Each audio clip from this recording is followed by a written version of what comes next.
Good morning. Believe all of you are okay. Today we are going to look at another question under the business data analysis. This is a paper that was done in April 2023 sitting, and today's question we are looking at question number 24. Question number 24 in that particular paper, and question number 24 shall go through it and see what they were testing in that particular question. So it reads, M Limited is currently making a bid for N Limited. So here M wants to acquire N Limited. The following information has been provided to enable you to determine the various prices that M Limited can offer the stakeholders of N Limited. So we have the statement of profit and loss. This is an extract for the year ended 2022 December. So we have revenue, cost of sales, administrative, then we have earning before interest, tax, depreciation and amortization. We have depreciation and amortization, earning before interest and tax. Then we have interest, earning before tax. We have our tax, net income. Then we have our dividends, retained profit for the year, retained profit brought forward, and retained profit carried forward. Then we have the statement of profit and loss. And so statement of financial position, we have the non-current. These are the book values. Then we have current assets, total assets, then ordinary share capital, retained earning, and we have the non-current, the long-term debt, and the current liability, total liability. So we are told additional, currently N Limited has 4 million shares with a market price of 15 shillings per share currently. Then the current market value of N Limited debt is 24 currently. Then N Limited financial statement items are expected to grow as follows: revenue at 10% for the next 5 years. This is 10% per annum for the next 5 years. EB, earning before interest, tax, depreciation and amortization, the revenue margin is expected to remain the same. Then depreciation or amortization is to grow at the rate of non-current asset, that is 15%. So non-current asset will grow at 15%, so as depreciation and amortization. Interest expense is at about 10% of previous years. Long-term debt, which will grow at 20%. So the interest will grow at the rate of 20%, that is 10% of the previous year's long-term debt. The retention ratio is 60%, so they are retaining 60, so they are paying 40%. Any balancing figure in the forecasted statement of financial position is a long-term debt, so the balancing figure will be the long-term debt. The current assets and the current liability will grow at the rate of 10%. The applicable weighted average cost of capital is 18%, so the applicable is 18%, the WACC. Assume that the free cash flow to the firm for N Limited will grow at 3% from the year 2028. So this one will assist us in calculating what we call the terminal value. So you are told, required, determine the value of N Limited using the free cash flow to the firm model.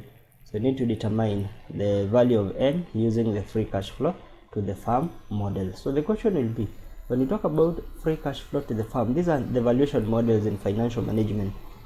So let us first look at this free cash flow to the firm model, what it entails, so that when you understand this particular model, free cash flow to the firm, then you can be able now to tackle the question from the point of knowledge, because you will be knowing, yes, we are doing the forecasting for a period of 5 years. We are forecasting both the income statement, we are forecasting both the statement of financial position. Then after forecasting, what will follow next? Because after forecasting, when you look at the because you need to determine, when you talk about determination under the free cash flow to the firm model, it means that first we shall need to determine what we call the intrinsic value. But before that, let us look at that free cash flow to the firm model. The object is to determine a value for the total firm and subtract the value of the firm's debt obligation to arrive at a value for the firm's equity. Notably, in this valuation technique, we discount the firm's operating free cash flow to the firm at the firm's weighted average cost of capital rather than the cost of equity. So we shall be discounting using the WACC as opposed to cost of equity. Operating free cash flow or free cash flow to the firm is equal to, so EBIT 1 minus tax. So this is our net income. Net income. We add depreciation expense. Remember, depreciation is a non-cash expense. The depreciation and amortization, we shall add them back. we minus the capital expenditure. That's why we are forecasting the financial position, so that any increase or changes in the capital acquisition of assets, we shall minus that capital expenditure. Changes in working capital, yeah, the change in working capital, again, they can either be positive or negative. That one again we shall minus or add depending on that particular change. And we have any other change in other asset, that one we shall minus. So this is a cash flow generated by a company's operations and available to all who have provided capital to the firm, both equity and debt. As noted, because it is a cash flow available to all suppliers, it is discounted at the firm's WACC. That's why we are not using the equity, we are using cost of equity, we are using the WACC because it's a cash flow for all the providers of capital. Again, the alternative specification of this operating free cash flow model are similar to DDDM. That is, a specification depends upon the firm's growth prospect, and we have been given this particular firm's value, and specifically this one is used for determination of the intrinsic value. Yeah, to determine the intrinsic value. Intrinsic value, remember, is the true value. Yeah, the true value of a share. So that currently under our question, when we look at our question, currently the value is 15. Yeah, the market value currently is 15. So we need to determine, for them to acquire, is the value overvalued or is the value undervalued. We need to determine whether it was over or it was under. Because if it was undervalued, if the true value is more than 15, then you're supposed to acquire. If the true value is less than 15, we shall not buy this particular company. Yeah, we shall not buy this particular company. So first thing first, so in this question, first let us do the projection, the forecasted. Remember, this is the statement of profit or loss for this one. We need to forecast from the year 2023. Yeah, from the year 2023. Yeah, from the year 2023. So you can have here yeah, let me just start here. 2023,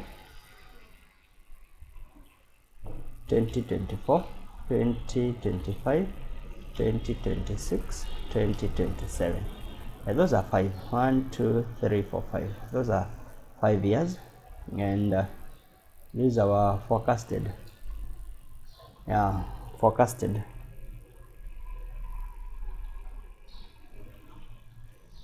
These are forecasted. Just a minute.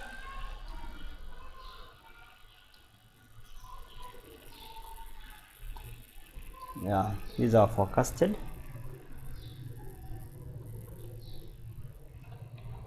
Forecasted values, forecasted statement.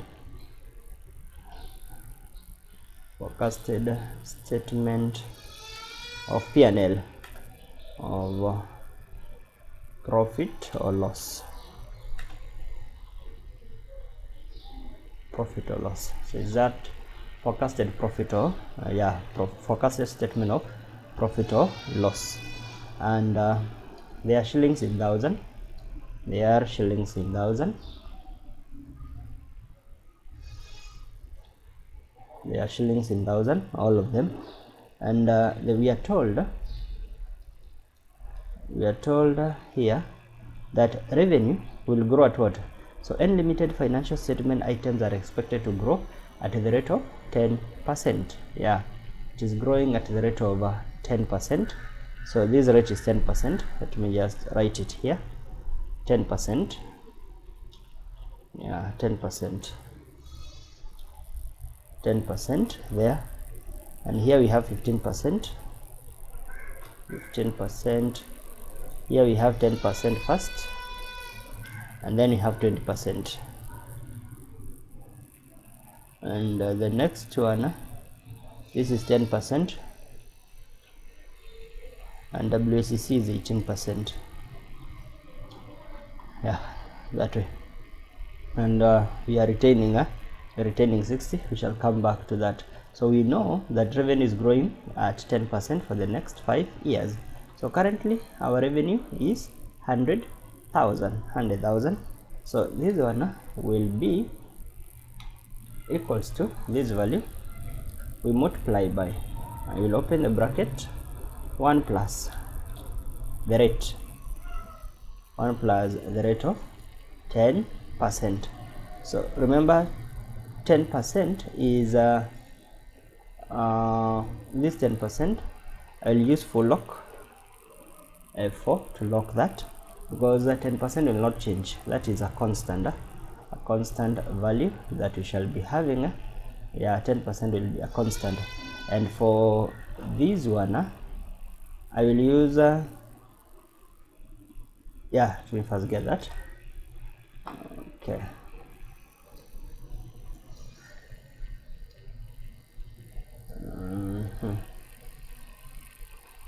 just see that talking about there is an error. I wonder what type of error we have there. Okay, so 1 plus that is supposed to give us a value, but still it is giving us an error. Okay, we just repeat that.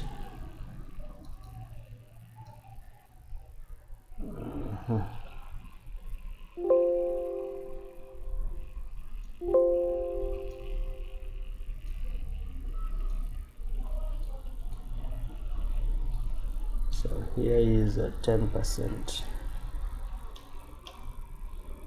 I need to change these into percentage. Okay, let me see whether now it will be okay. So we shall have this, we multiply by into bracket 1 plus our rate, which is 10%, and I full lock that particular value. Yeah, that one is okay now. So we have yeah, let me just put it here so that it will be in line. Yeah, this one multiplied by 1 plus our rate, which is 10%, and full lock, because that one will not change. F4 to full lock that value, and I will enter. So the next one, it will be equals to this value, and I multiply by 1 plus again 10%, and I will auto lock, full lock that value. Yeah, that is not correct. So this will be equals to this value, 110,000 multiplied by, open the bracket, 1 plus this rate, full lock that value, close the bracket, and enter. Okay, so leave these values in percentage, put it in general, so it becomes 121,000, and I will autofill this now to the rest, and I will open that. Let us see whether it has taken. So this one takes K8. Yeah, it has taken this value. This one takes L8, it has taken this value, and this one takes M8. Already it has taken that value. So that is our revenue. That is the value for our revenue. And so they are shillings in thousand. I've not indicated that, but they are shillings in thousand. Shillings in thousand. Shillings in thousand. Let me just paste this.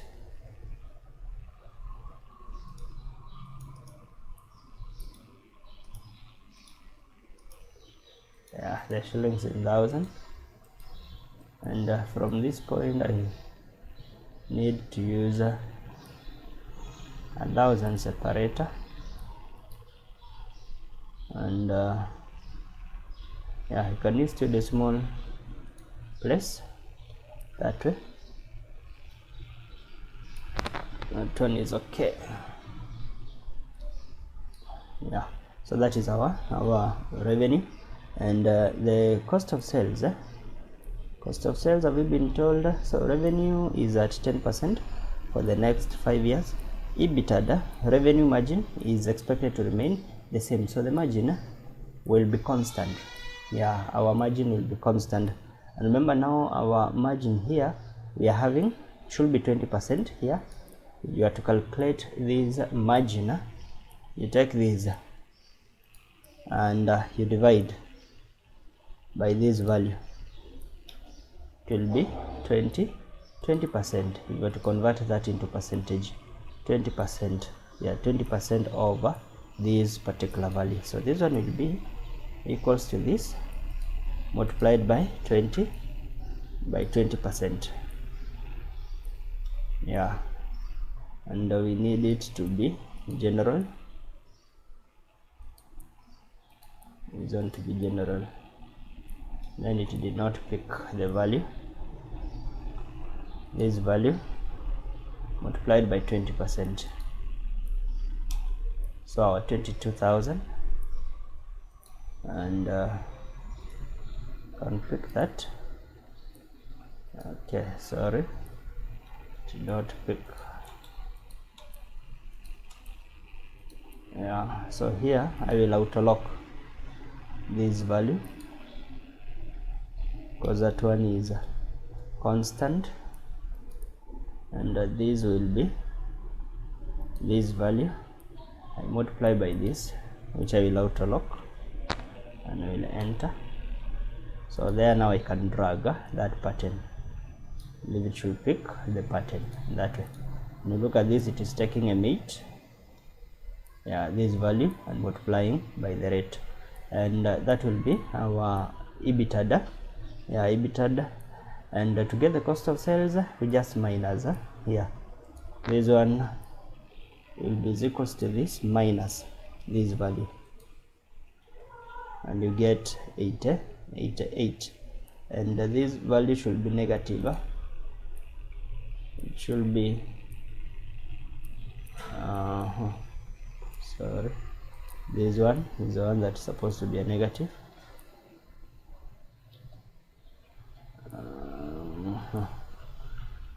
So this one here it should be a negative. Okay, let me put negative. I open that and I close this. Yeah, negative 88, that one is okay.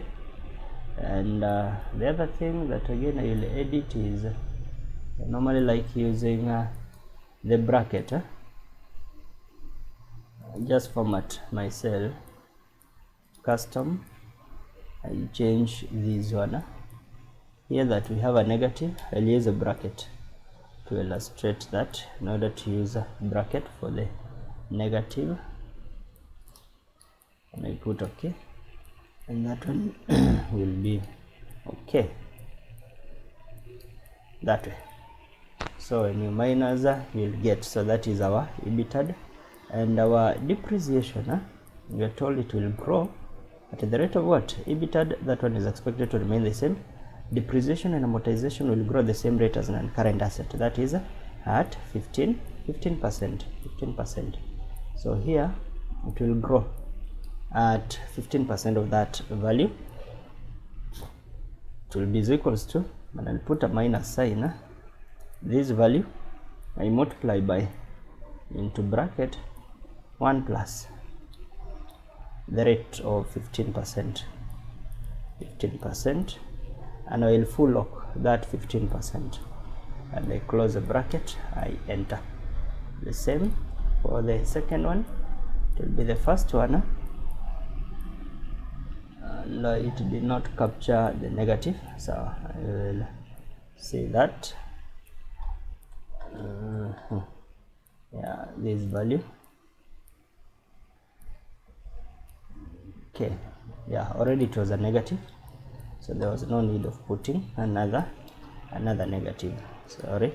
So that here we shall pick this value and we multiply by 1 plus the rate of 15%, the growth, full lock that value, close the bracket, enter.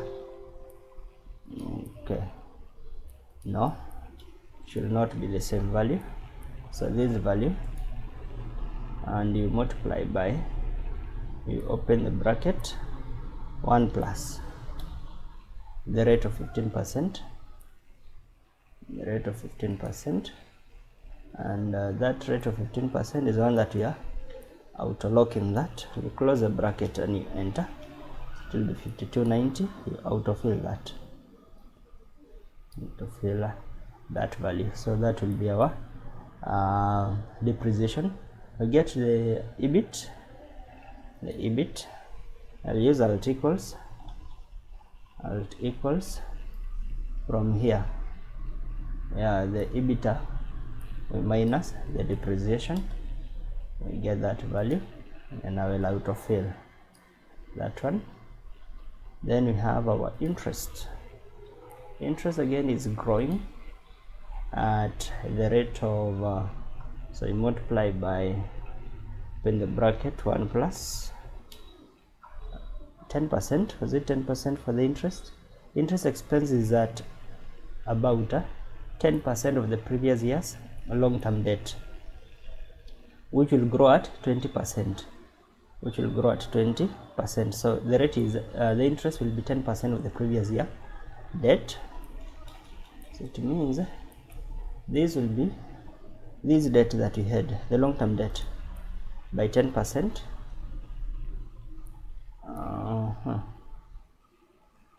And it will grow now. Let me think of that. This, and I multiply by 10%, 10%, and it will grow by 20%. I close that, and I multiply by, 1 plus, because this one will grow, 1 plus 20%, 1 plus 20%, and you find that the growth will be constant. This growth, the growth will be constant, and this one will not be constant. Just first get that, so it will be 2820. Put a negative 2820, so it has increased. And so the only thing that will be now there is a growth of 10%, 20% of this value. We grow that at 20%, 1 plus 20%, 1 plus 20, our 20 is here, and I will full lock that value. The same here, it will be this value, and multiply by 1 plus 20%, 20, full lock that value, enter. And now here you can autofill this, yeah, that way. You just counter check, it has taken L13, yeah, and this one it has taken M13. That one is okay, and you'll get our EBIT, earning before tax, alt equals, need a sum of these two, that way, and I will autofill this that way. And we have our tax here, which will be 30%, this value by 30%, multiplied by 30%, by 30%, 30%, and it's supposed to be a negative. Yeah, that way, and you autofill that.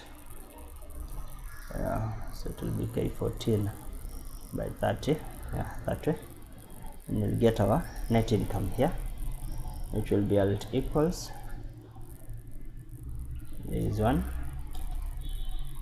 autofill that, and here you can use the top border, and here again we had top border, and here top border, and here top border. I think that's all. Up to that, we are now under our net income, and we are having dividends. We are told there is a note here. There is a note here. Retention rate is 60%. It means we are paying 40% as dividend. We pay 40%, we retain 60%. Here we shall pay 40%, so it will be this by 40. We pay 40% of that value.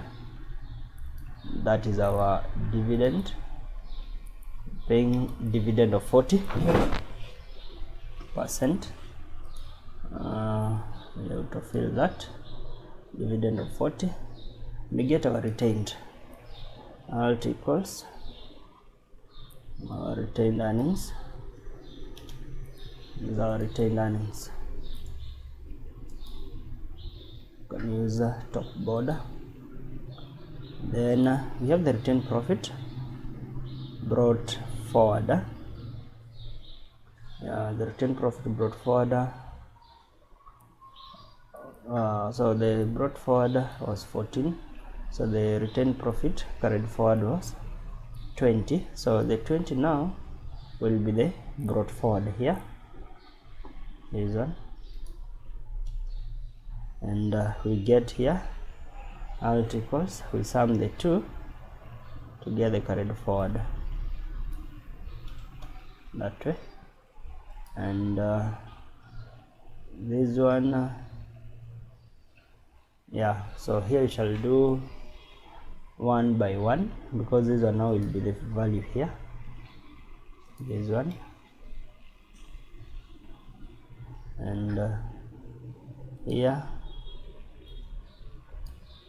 we get 32. It will be the value here. We autofill this. Here it will be this. We autofill this. Here it will be this. We autofill this. That way. Put the top border and bottom border being double, that way, and we are done with our forecasted statement of profit or loss for those particular 5 years. Now we go to the second part. We forecast the statement of financial position. We forecast statement of financial position. You just copy this. Again, is for the 5 years, for a period of 5 years.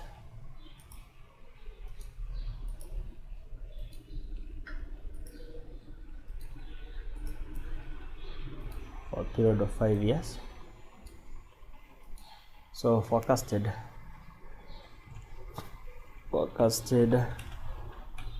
statement of financial position.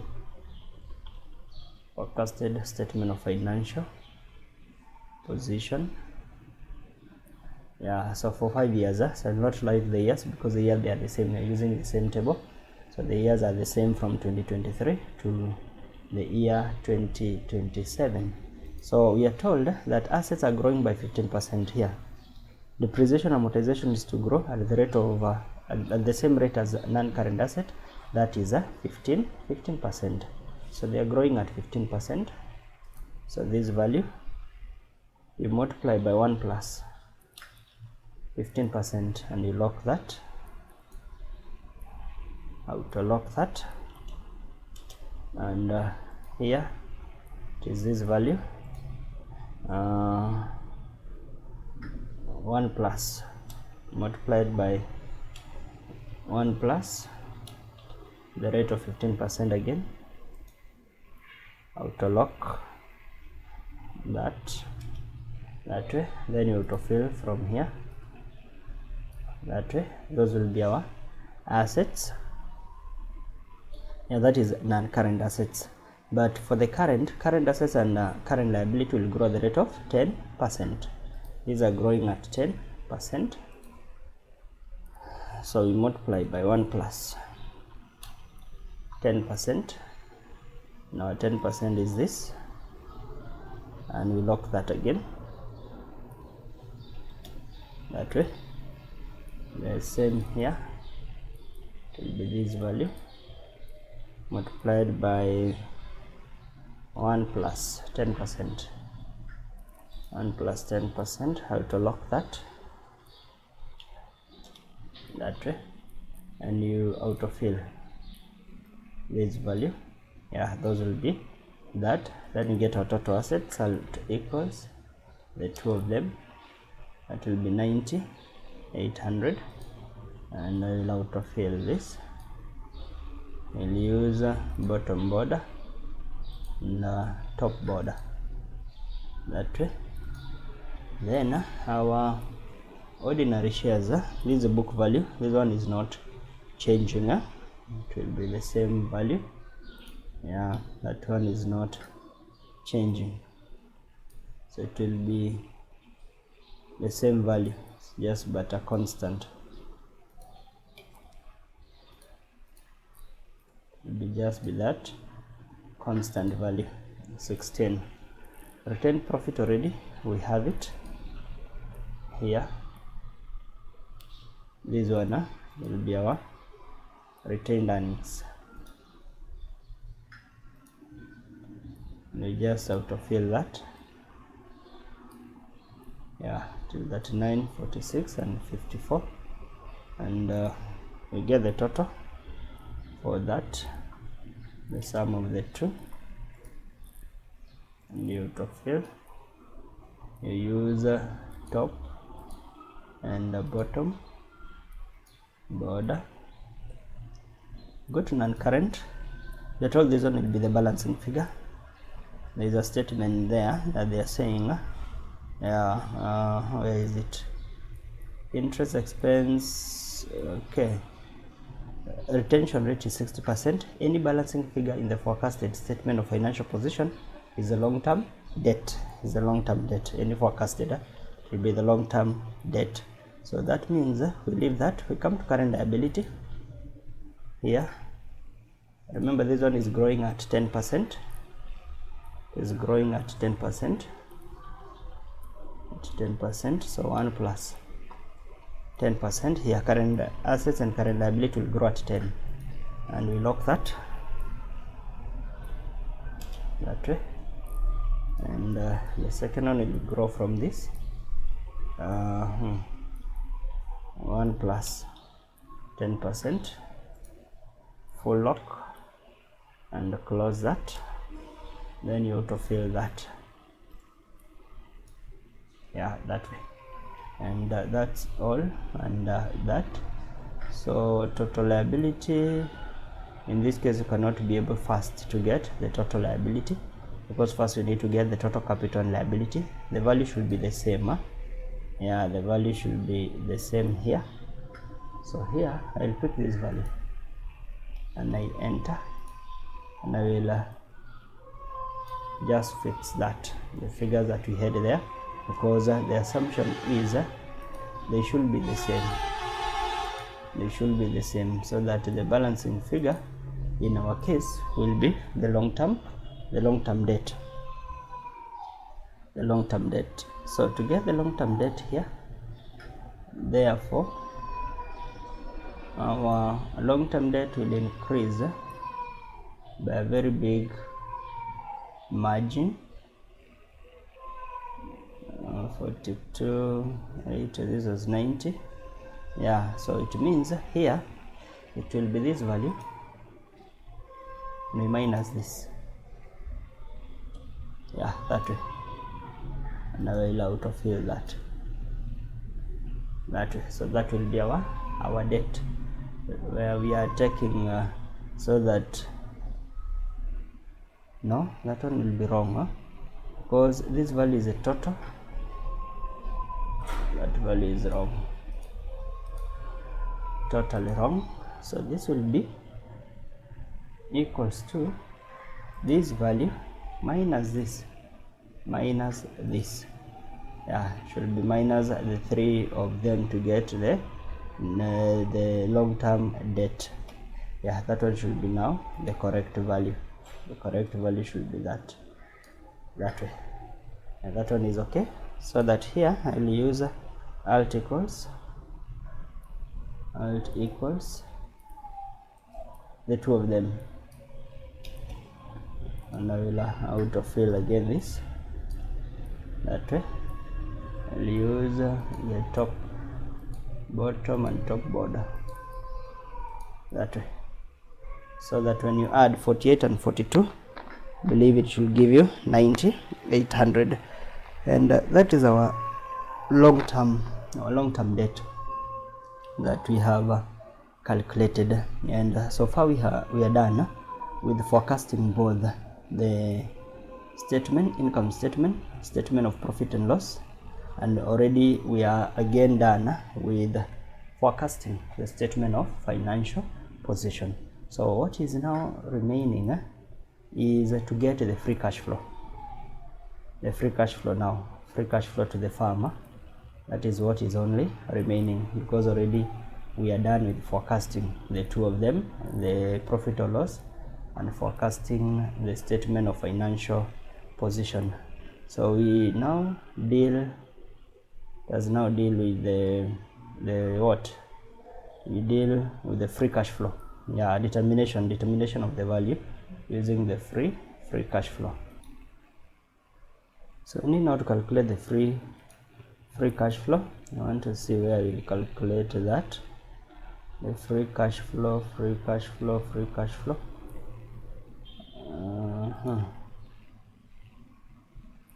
Okay. Let me just do it here. I will do it here. Free cash flow. My free cash flow. Free cash flow. Let me first highlight this.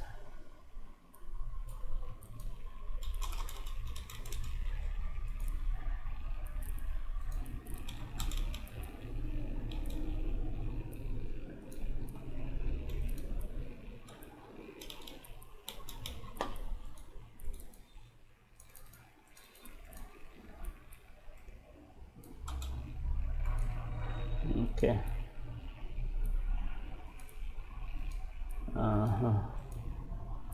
Yeah, let me first highlight this. I don't need that much. Yeah, need to adjust this to 14, and I will just merge this free cash flows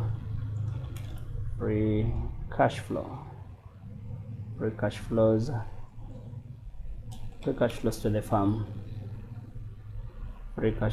farm, because that is the model that we are using.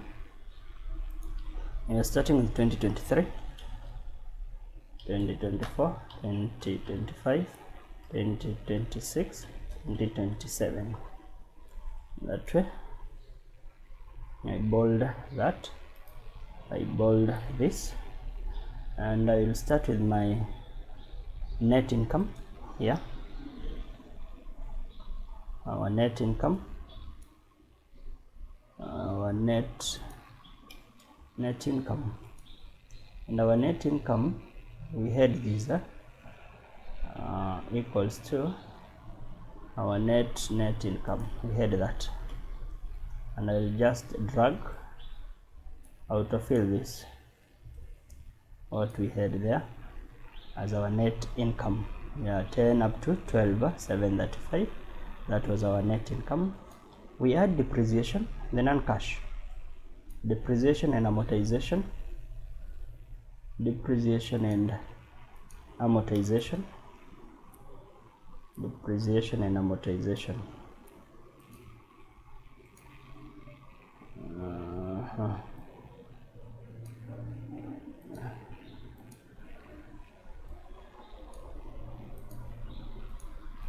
So depreciation and amortization, and our depreciation and amortization, we had a value of this.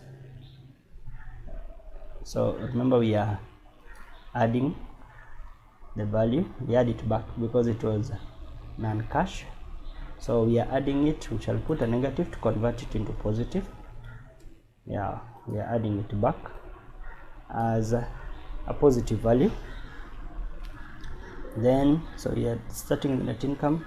We have added back depreciation. Remember, we are coming here, net income, add depreciation expense, less capital expenditure. This is a change, the change in capital expenditure, the increase in capital expenditure, especially for the non-current asset. Then we have the changes in working capital, and we have the changes in other assets. So capital expenditure, let us see what happened there. Yeah, capital expenditure here, just write capital expenditure or non-current assets. Let me put as my non-current asset. So these are, when you talk about non-current asset, you're talking about the change, the acquisition. Yeah, we shall minus this, the change, we minus the change, and the change we are looking at from here. I need it to be a negative, so it increased. So this will be this value minus this value, and I enter. So it increased by that value. Yeah, let me just format this first. Format these cells. We need a negative bracket for negative. Yeah, bracket for negative, that way, bracket for negative. And the second one will be this one. I start with this, and I minus this. I enter, and I can drag that now. I think it has picked the pattern. Just say this.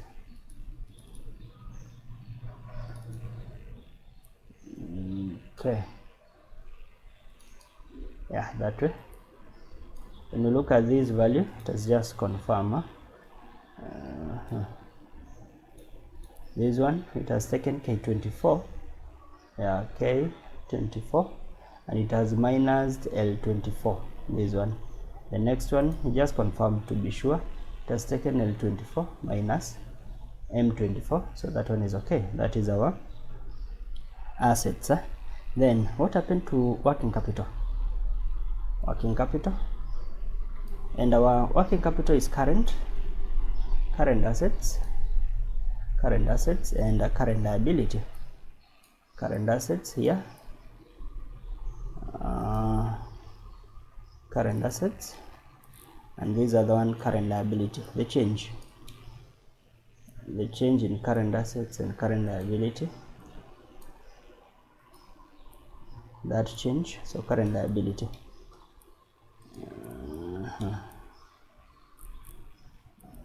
okay,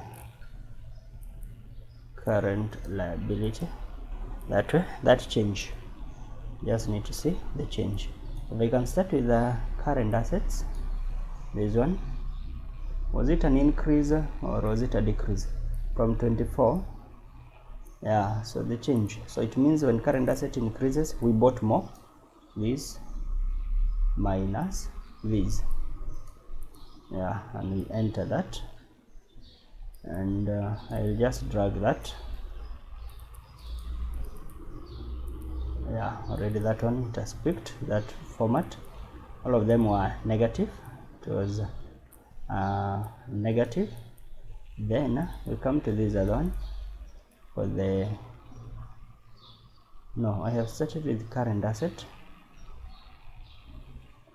Okay, this was the figure for current asset. I'll just interchange.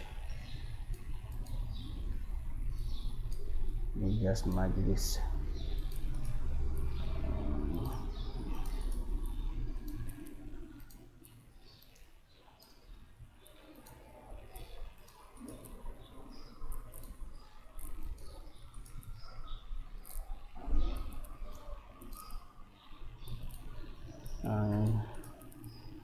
and change to that. Yeah, that one is okay. So current liability, I believe when you click this, it will take you to F25, and our F25 was for the current asset.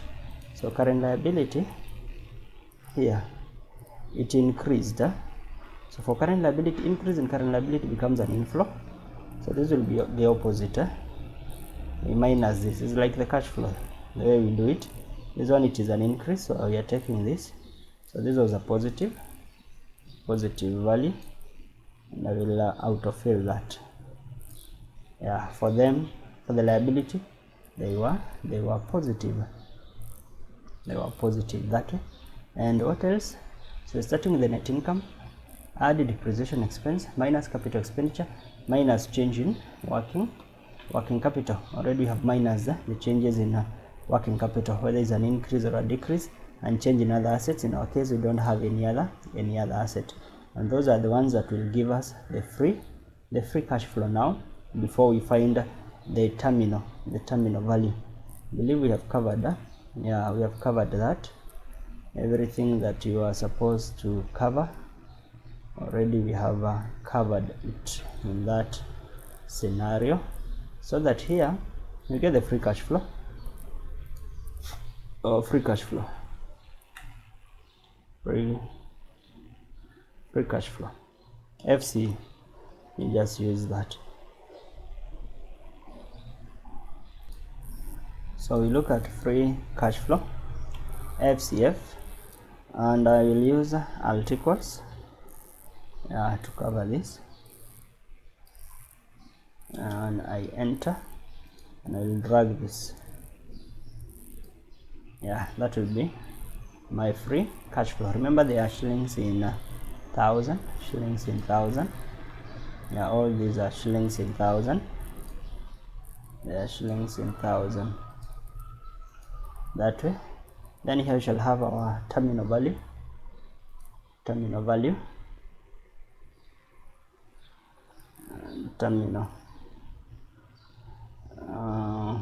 Yeah,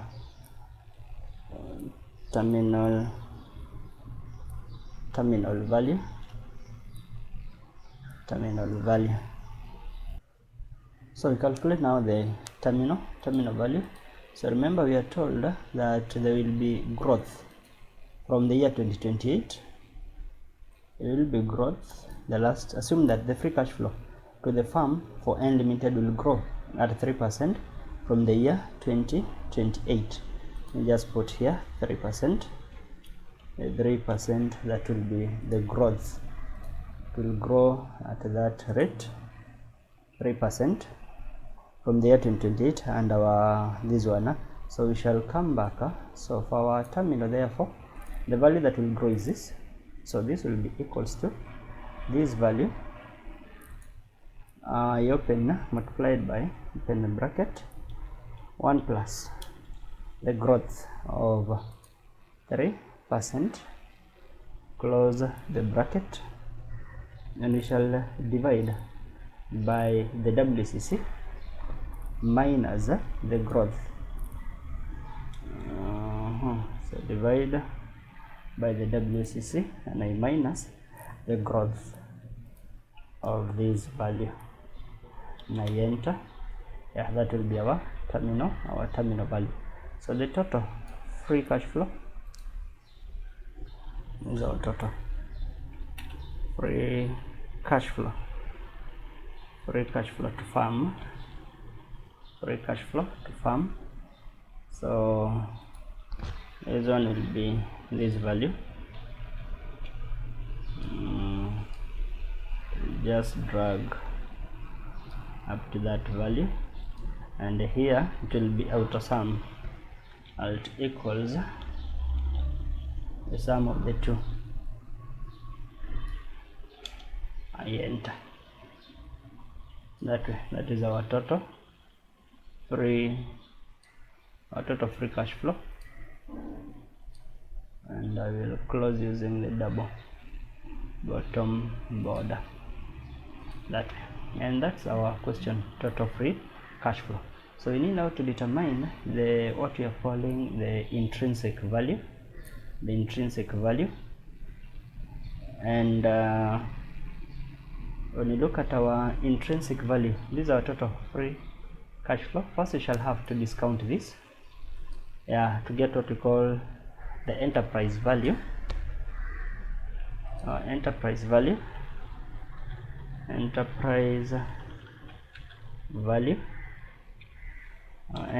value will be equals to NPV.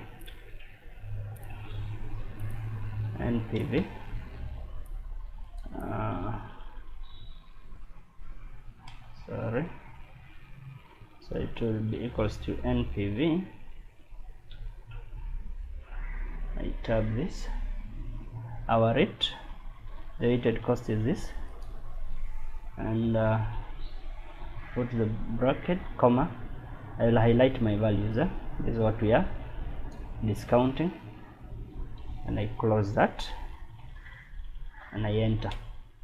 That will be our total enterprise value that we have. So after getting our enterprise value, so this is our enterprise value, you can bold this. So we shall divide this now by our the number of shares that we are having. In our case, currently the market value, we are here. The currently N Limited has 4 million shares with a market price of 15 per share. So intrinsic value, our intrinsic value, which is a true value, intrinsic value, this is the true value of the shares. So this will be equals to this one, and I will divide by 4,000, because 4 million shillings in 1,000. We'll divide by 4,000 shares. We'll get that the true value according to this is so we are getting an intrinsic value of 5 shillings. Intrinsic value of 5 shillings. So the question was, determine the value of N Limited using the free cash flow to farm model. So if we are using the value, the total value, enterprise, the total value is 21,055 shillings in 1,000, this one, and currently N Limited has 4 million shares with the market value of 15. When you multiply, it will give you 6, I think. 15 by 15 shillings. It will be a total of 60,000. A total of 60,000. But this one is 21. If you are to compare that to the intrinsic value, the value is 15, but the intrinsic is 5. If you are to go ahead and advise, because the question was they wanted to acquire, is currently making a bid for N. The following information has been provided to enable you to determine the various prices. So by the end of the day, you will find that the value at which the true value of N share is less than the current market value. The current market value is 15, but the true value is 5 shillings, which is less than, and that one means they should not go ahead with the bid, because the value is less than what they are having. So remember, intrinsic value you have gotten by taking the total value, that is this value, and you have divided by the 4,000. The 4,000 are the number of shares that we have currently, the value of shares that we have. That is how that particular question number 24 was supposed to be done. First, you have to calculate the forecasted income statement. That is the first thing that was supposed to be calculated. Forecasted statement of profit or loss. This is supposed to be loss. Forecasted statement of profit or loss. Then you had the forecasted statement of financial position. Forecasted statement of financial position. For position. And then you had the free cash flow to the farm. and after that we have gotten our intrinsic value. We've gotten our intrinsic value. Our intrinsic value as 5 compared to the market value of 15. So by the end of the day, they should not go ahead with this particular bid of acquiring N Limited. And that was all that was supposed to be done in that particular question. Thank you for your time, and thank you for following this channel. Continue subscribing for more content under business data analysis and more content concerning CPA, ATD, certificate in accounting and management skills, NEC courses. All those will be provided solutions under this particular platform. Thank you.